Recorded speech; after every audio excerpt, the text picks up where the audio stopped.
আমার স্বামী একজন ডাক্তার ছিলেন এবং তিনি ফর্সা হওয়ার জন্য আমাকে প্রতিদিন ইনজেকশন দিতেন, যার জন্য আমার পেটে প্রচুর ব্যথা হতো। এক রাতে আমি ইনজেকশনটা পাল্টে দিই এবং ঘুমানোর ভান করি। তারপর সেই রাতে আমার স্বামী আমার সঙ্গে যা করেছে, কোনায় শত্রুও তা করতে পারবে না, কারণ আমার স্বামী আমার সঙ্গে। কাকা ও কাকিমার ছেলে অনিশ যখন আমেরিকা থেকে ডাক্তারি পড়ে আসেন, তখন পুরো পরিবার অনেক আনন্দে ভরে ওঠে। প্রতিটি পার্টিতে এবং প্রতিটি বিয়েতে শুধু শান্তি আন্টির ছেলের কথাই বলা হত।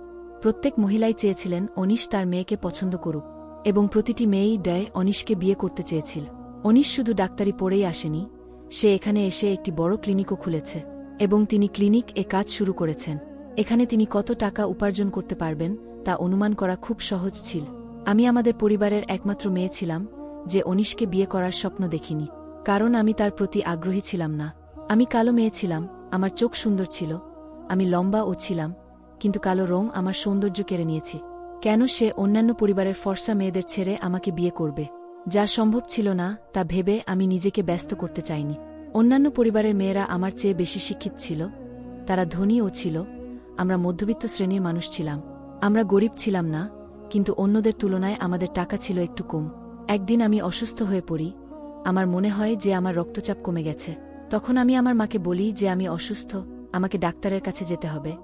আমার মা আমাকে অনিশের ক্লিনিকে নিয়ে যান। আমি মাকে জিজ্ঞেস করলাম, তুমি আমাকে এখানে কেন নিয়ে এসে? তুমি খুব ভালো করেই জানো যে এই ক্লিনিক, এর ফি খুব বেশি। আমার মা বললেন, আমি টাকাটা নিয়ে এসেছি। মা আরও বললেন, আমার একটাই উদ্দেশ্য, এই অজুহাতে যদি অনিশ তোমার দিকে তাকা, হয়তো তোমাকে তার পছন্দ ও হয়ে যেতে পারে। মায়ের কথা শুনে আমি অবাক হয়ে গেলাম। তিনি অনেক দূর পর্যন্ত চিন্তা করে ফেলেছেন, আর আমি বেশি কিছু ভাবলাম না। আমি মাকে বলেছিলাম যে আমরা অন্য ক্লিনিকে যাই, কিন্তু মা তার সিদ্ধান্তে স্থির ছিলেন যে এখান থেকে রক্তচাপ পরীক্ষা করাবে। আমরা যখন ভিতরে গেলাম, তখন আমার মা নিজেকে পরিচয় দিলেন যে তিনি অনিশের বাবার বন্ধুর স্ত্রী। এই কথা শুনে অনিশের মনে পড়ল, আর তিনি বললেন, হ্যাঁ, আমি তোমাকে চিনতে পেরেছি, আমার স্মৃতিশক্তি খুব ভালো। তখন আমার মা আমাকে পরিচয় করিয়ে দেন যে এই আমার মেয়ে, আর সে ভালো নেই। অনিশ আমার দিকে তাকালেন এবং তারপর আমার রক্তচাপ পরীক্ষা করতে শুরু করলেন। কিন্তু অফিসে প্রবেশের আগে তার সহকারী আমার রক্তচাপ ও ওজন পরীক্ষা করেছিলেন এবং আমাকে একটি স্লিপও দিয়েছিলেন, যাতে আমার রক্তচাপের রেকর্ড ছিল। কিন্তু আমি ভাবছিলাম, কেন অনিশ আবার আমার রক্তচাপ পরীক্ষা করা শুরু করেছে? তিনি আমার চোখের দিকে তাকালেন এবং আমাদের দুজনেরই একে অপরের চোখে চোখ পড়ে যা। তিনি আমাকে বলেছিলেন যে আপনার রক্তচাপ কম, তাই তিনি আমাকে ওষুধ দিয়েছিলেন, আর আমার মায়ের সাথে একটু কথাও বলেন। তারপর সেখান থেকে আমরা ফিরে আসি, কিন্তু অনিশের চোখ আমাকে সারা রাত ঘুমাতে দেন। তার চোখে অদ্ভুত কিছু ছিল, যা আমি বুঝতে পারছিলাম না। কিন্তু দুদিন পরে যখন অনিশ সম্পর্ক নিয়ে আমার কাছে আসে, তখন আমি হতবাক হয়ে যাই। আমি অবাক এবং খুশি হই। তিনি আমার দিকে তাকান এবং আমাকে পছন্দও করেন, এমনকি বিয়ের কথাও বলেছিলেন। আমার মা আমাকে বলেছিলেন যে তিনি বিদেশ ঘুরে এসেছেন, এখানকার লোকদের মতো তিনি সৌন্দর্যের পূজারী ছিলেন না। অনিশ বলে, আসলে আপনি খুব সুন্দরী, কেবল রং শ্যামলা, কালো নও। আমি ভাবলাম তিনি একজন স্মার্ট মানুষ, তিনি নিশ্চয়ই আমার মধ্যে বিশেষ কিছু লক্ষ্য করেছেন, তাই তিনি হয়তো এমন বলছেন। অনিশের সাথে আমার বিয়ে ঠিক হয়ে গেল। ছেলেদের বাড়িতে এই খবরটি দ্রুত ছড়িয়ে পড়ে, এবং অনিশ নিজের জন্য কী ধরনের মেয়েকে বেছে নিয়েছে তা নিয়ে সর্বত্র আলোচনা হতে থাকে, যে তিনি কেন এত শিক্ষিত মেয়েদের বাদ দিয়ে একটি সাধারণ ও কম শিক্ষিত মেয়েকে পছন্দ করেছিলে। পুরো পরিবারের কেউই এটা পছন্দ করেনি, সবাই খুব খারাপ মেজাজে ছিল। কিন্তু আমাদের বাড়িতে আনন্দের ঢেউ ছিল। অনিশের সঙ্গে আমার বিয়ে ঠিক হয়ে গিয়েছিল। আমার পরিবারও খুশি ছিল, এবং আমিও খুব খুশি ছিলাম, কারণ অনিশ আমাকে মেসেজ করেছিল যে সে প্রথম দেখাতেই আমার প্রেমে পড়ে যা। সে আমার চোখ খুব পছন্দ করে, সে আমার মতো একটি মেয়েকে খুঁজছিল। আমি আমার মায়ের কথা বিশ্বাস করতে শুরু করেছিলাম যে সে বাইরে থেকে এসেছে, এবং বাইরের লোকেরা মেয়েদের মধ্যে বিশেষ গুণ লক্ষ্য করে, তারা সৌন্দর্য দেখে না। তাই এই নিয়ে আমার মাথায় আর এই নিয়ে কোনো চিন্তা ছিল না। যখন বিয়ের প্রস্তুতি শুরু হয়, তখন অনিশের মা স্পষ্ট জানিয়ে দেন যে তিনি আমাদের কাছ থেকে কিছু চান না। ভগবান অনিশকে সব কিছু দিয়েছেন, তাই অনিশ নিজেই সব কিছু করবে। এমনকি আমার বিয়ের পোশাকও অনিশ পাঠিয়েছিল। সেগুলো ছিল একাধিক ডিজাইনার পোশাক। আমার বিয়ের পোশাক লক্ষ লক্ষ টাকায় তৈরি করা হয়েছিল, এবং গয়নার নামে বেশ কয়েক ভরি সোনা দেওয়া হয়েছিল। স্বজনদের মনের ভিতর আগুন জ্বলছিল। সবাই মনে করেছিল বোধ হয় অনিশ এর বুদ্ধি হারিয়ে গেছে, যে কিছু না ভেবেই আমাকে বিয়ের জন্য বেছে নিয়েছে। আমার মাও আত্মীয়দের মনে আগুন লাগানোর জন্য কোনো প্রচেষ্টাই ছাড়েননি, এবং বিয়ের আগের রাতেই সমস্ত জামাকাপড় সংগ্রহ করেছিলেন এবং সমস্ত পোশাক আত্মীয়দেরও দেখিয়েছিলে। এমন কিছু আত্মীয় স্বজন তোমাকে জিজ্ঞেস করে, তুমি এই ছেলেকে কি জাদু করেছ যে কিছুই দেখতে পায় না? অনিশের সঙ্গে আমার সম্পর্ক কেউ মেনে নিতে পারছিল না, আর এভাবেই আমাদের বিয়ের দিন ও চলে এল। আমি আনিসের সাথে 7 পাকে বাধা পড়লাম, আমাদের বিয়ে হল। তারপর আমি অনিশের সঙ্গে কোণে এর জন্য যে মঞ্চে সাজানো হয়েছিল সেখানে বসলাম। হঠাৎ অনিশের কাকার মেয়ে মঞ্চে এসে এমন কথা বল যে আমার চোখ থেকে জল পড়তে শুরু কর। সে আমাকে নিয়ে ঠাট্টা করছিল এবং সেই সঙ্গে তিনি অনিশকে বলছিলেন যে তোমার পছন্দের কি হয়েছে, তুমি এত ক্লাসি ছিলে, হঠাৎ তোমার পছন্দে তো খারাপ হয়ে গেল কিভাবে। অনিশ তাকে কয়েকটি কথা বল এবং সে মঞ্চ থেকে নেমে গেল। কিন্তু আমার দিনটা নষ্ট হয়ে গেল। আমি মাথা নিচু করে বসেছিলাম ও লজ্জায় মাটির দিকে তাকাচ্ছিলাম। ভাবছিলাম এত কিছুর পর আমি কিভাবে অনিশের সামনে গিয়ে দাঁড়াব। আমি জানতাম সবাই এটাই ভাবছে যে কেন অনিশ আমার মতো একটা কালো মেয়েকে বেছে নিয়েছে, কিন্তু শুধু আমিই জানতাম যে অনিশ প্রথম দেখাতেই আমার প্রেমে পড়ে গিয়েছিল। কোণে বিদায়ের সময় হয়ে গিয়েছিল। বিদায়ের পর আমি আনিশের বড় বাড়িতে চলে গিয়েছিলাম। আমি প্রথমবারের মতো তার বাড়িটি দেখে আমি তো অবাক হয়ে তাকিয়ে রইলাম। অনিশের বাড়িটা একটা চমৎকার প্রাসাদের চেয়ে কম ছিল না। বাড়ি দেখে মনে হচ্ছিল যেন সে কোটি কোটি টাকা উপার্জন করেন। আমি মনে মনে ভাবতে শুরু করলাম যে ডাক্তাররা হয়তো খুব ধনী হয়, তারা গরিবের রক্ত কেড়ে নেয় এবং নিজেদের রাজপ্রাসাদ তৈরি করে।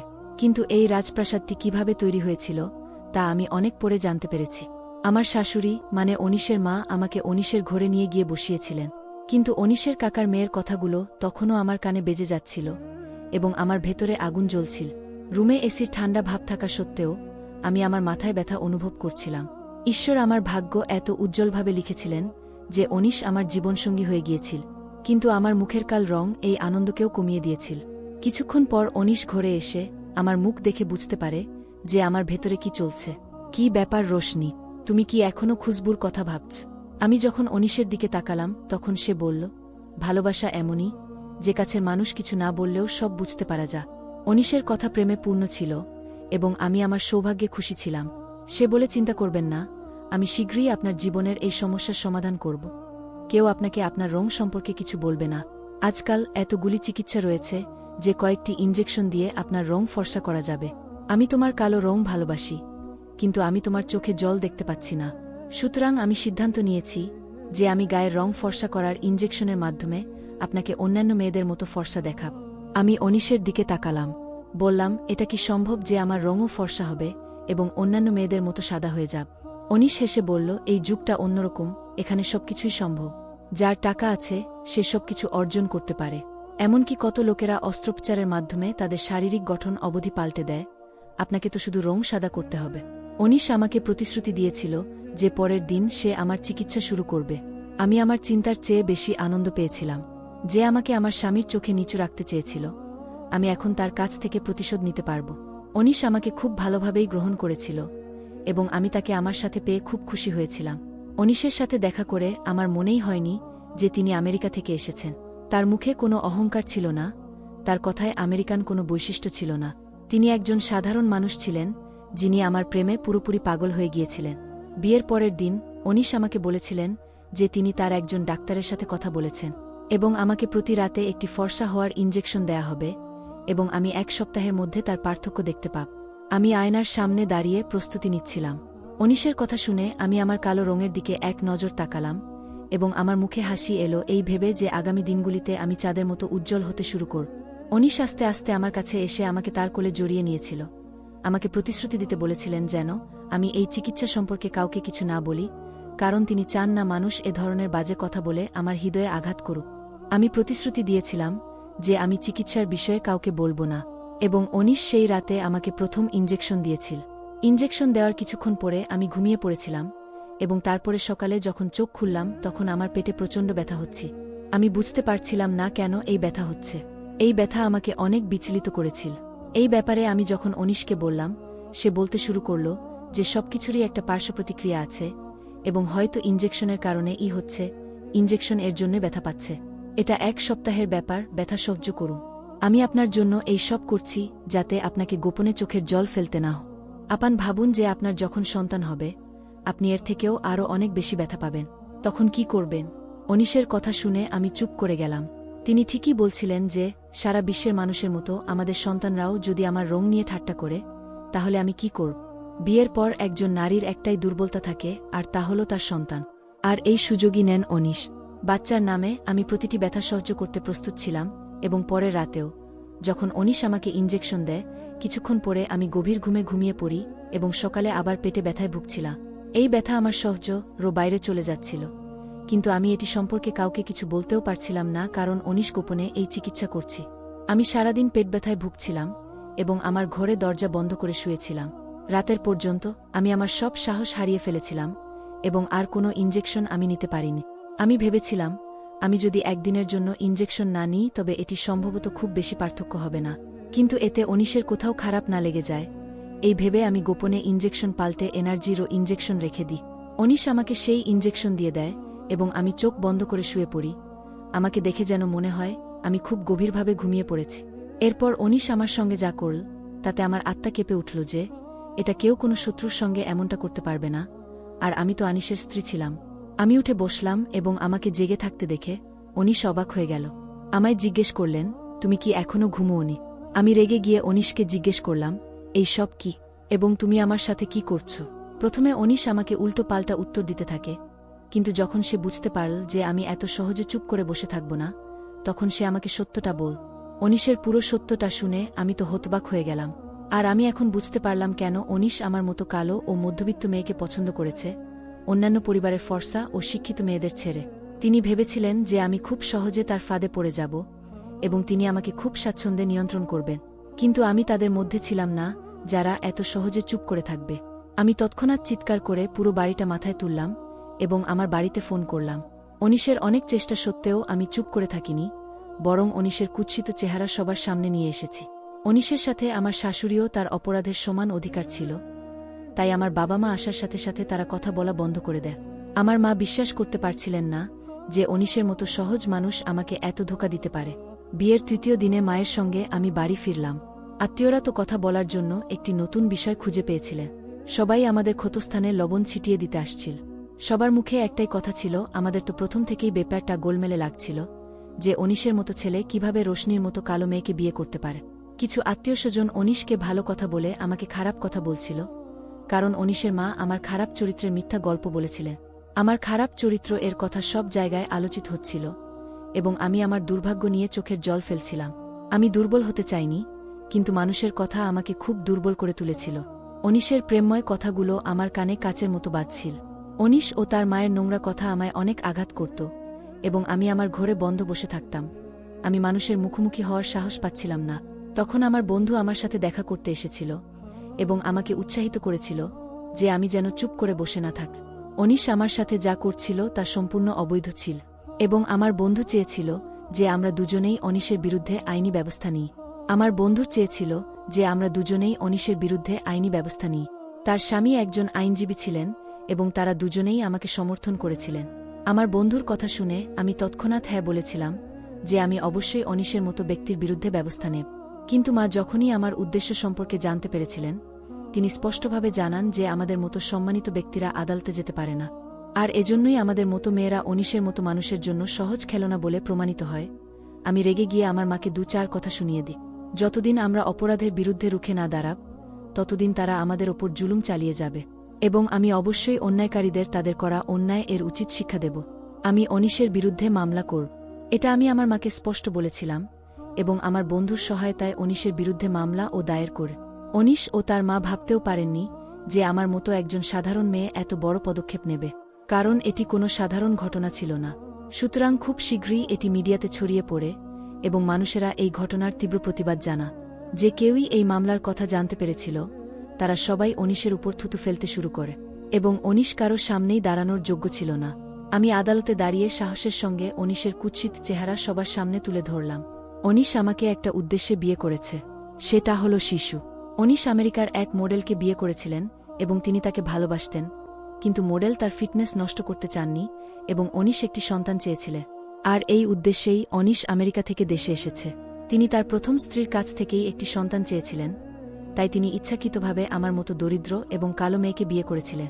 তিনি ভেবেছিলেন তিনি আমাকে যে সুখ দিয়েছেন তা দেখে আমি পাগল হয়ে যাব। তার প্রেমময় কথাগুলো আমাকে পুরোপুরি তার ফাঁদে আটকে রাখবে এবং কখনো তার সত্য খুঁজে বের করার চেষ্টা করব না। কিন্তু যেই রাতে আমি ইনজেকশন পাল্টে ঘুমানোর ভান করলাম, সেই রাতেই সত্যটা আমার কাছে বেরিয়ে এলো। তিনি আসলে আমাকে বাচ্চার জন্য ব্যবহার করতে চেয়েছিলেন। তিনি তার প্রথম স্ত্রীর কাছ থেকেই একটি সন্তান চেয়েছিলেন। কিন্তু সে আমার শরীরকে সেই সন্তানের জন্য ব্যবহার করতে চেয়েছিল। তিনি নিজের এবং তার স্ত্রীর সন্তানকে আমার শরীর তৈরি করতে চেয়েছিলেন, যাতে শিশুটি আমার কাছ থেকে জন্মগ্রহণ করে, এবং যখন সেই সন্তানের জন্ম হবে তখন তারা উভয়ই তাকে আমেরিকায় ফিরিয়ে নিয়ে চলে যাবে। আর এইভাবে তার স্ত্রীর মডেলিং কোনো প্রভাব হবে না, বা তাকে অন্য কারো সন্তান দত্তক নিতে হবে না। যেদিন আমি আমার মায়ের সাথে অনিশের রোগ ক্লিনিকে গিয়েছিলাম আমার রক্তচাপ পরীক্ষা করার জন্য, সেদিনই তার মাথায় এলো যে আমি একমাত্র মেয়ে যে তার সন্তানকে নিজের শরীরে লালন পালন করতে পারি। ওই জন্য তিনি বারবার আমার রক্তচাপ পরীক্ষা করতেন এবং আমার খাবারেরও যত্ন নিতেন। আমাদের দেশে সারোগেসির পদ্ধতি সম্পূর্ণ অবৈধ। তারপরেও আমার স্বামী কিভাবে আমার অনুমতি ছাড়া আমার শরীর ব্যবহার করতে পারে? তিনি প্রতি রাতে ফর্সা হওয়ার ইনজেকশনের নামে আমাকে অজ্ঞান করতেন এবং তারপরে চেক আপ করতেন। যে রাতে আমি ইনজেকশন পাল্টে দিয়েছিলাম, সেই রাতে সে আইভিএফের মাধ্যমে তার শিশুকে আমার শরীরে ইমপ্লান্ট করতে যাচ্ছি। তার আমেরিকান স্ত্রী তার শরীর নষ্ট করতে চায়নি। তারা দুজনে মিলে একসাথে আমার পুরো জীবন ধ্বংস করতে চেয়েছে। একবার তারা আমার কাছ থেকে এই সন্তান পেলে অনিশ আমাকে তালাক দিয়ে আমেরিকায় ফিরে যেত এবং সে আর কখনো ফিরে আসত না। আর আমি সারা জীবন এভাবে ভুগতাম। আমার বন্ধুর স্বামী, যিনি একজন আইনজীবী ছিলেন, তিনি কিছু প্রমাণ সংগ্রহ করেছিলেন এবং অনিশ ও তার স্ত্রীকে দোষী সাব্যস্ত করেছিলেন। তারা দুজনেই প্রতারণামূলকভাবে আমাকে ব্যবহার করছিল, এবং যদি আমি সেই রাতে ইনজেকশনটি পরিবর্তন না করতাম তবে তাদের বাচ্চা আমি নিজের রক্ত মনে করে 9 মাস ধরে নিজের পেটে লালন পালন করতাম, এবং তারপরে তারা উভয়ই তাদের সন্তানের সাথে ফিরে যেত। তাদের দুজনকেই সাজা দেওয়া হয়েছিল এবং আমি অনিশকে ডিভোর্স দিয়েছিলাম। এখন আমি একা, কিন্তু আমি নিশ্চিত ছিলাম যে ঈশ্বর আমার জন্য ভালো কিছু রেখেছেন। পরিবারের সবাই অনিশের সত্যতা জানার পর আন্টিকে অনেক খারাপ কথা বলছিল, যিনি তার ছেলেকে সমর্থন করে আমার জীবন নষ্ট করার চেষ্টা করেছিলেন। একটা জিনিস আমি খুব ভালো করেই জানতাম যে একজন মানুষের শিক্ষা শুধু তাকে খ্যাতি দিতে পারে না, পিতামাতার লালন পালন দরকার যা একটি শিশুকে স্মার্ট এবং পরিষ্কার করে তোলে। আন্টি যদি তার ছেলে অনিশকে সঠিক ও ভুলের পার্থক্য বোঝাতেন এবং আমার জীবন নিয়ে খেলতে বারণ করতেন, তাহলে তিনি সম্ভবত এত সাহস পেতেন না। আত্মীয়স্বজনের সবাই ঈশ্বরকে ধন্যবাদ দিচ্ছিল যে তাদের মেয়েরা অনিশের ফাঁদে পড়া থেকে বেঁচে গেছে। মা খুব দুঃখ পেয়েছিলেন যে তার কারণে আমার জীবন ধ্বংস হয়ে গেছে। লক্ষ লক্ষ গহনা এবং জামাকাপড় একজন মানুষকে সৌভাগ্য এবং সুখ দিতে পারে না। সুতরাং ধনী এবং শিক্ষিত বর না খোঁজার চেয়ে তাদের মেয়ের নিরাপত্তার জন্য প্রার্থনা করা উচিত। যে কোনো মেয়ে 4 দেয়ালে দুবেলা রুটি আর সম্মান নিয়ে সুখে বসবাস করতে পারে, কিন্তু খারাপ মানুষের সঙ্গে সে কখনোই সুখী হতে পারে না। আজ আমি নিপীড়নের বিরুদ্ধে আওয়াজ তুলেছি, যাতে কোনো মেয়ে আর কোনো ছেলের ভুল উদ্দেশ্যের শিকার না হয়। ধন্যবাদ বন্ধুরা।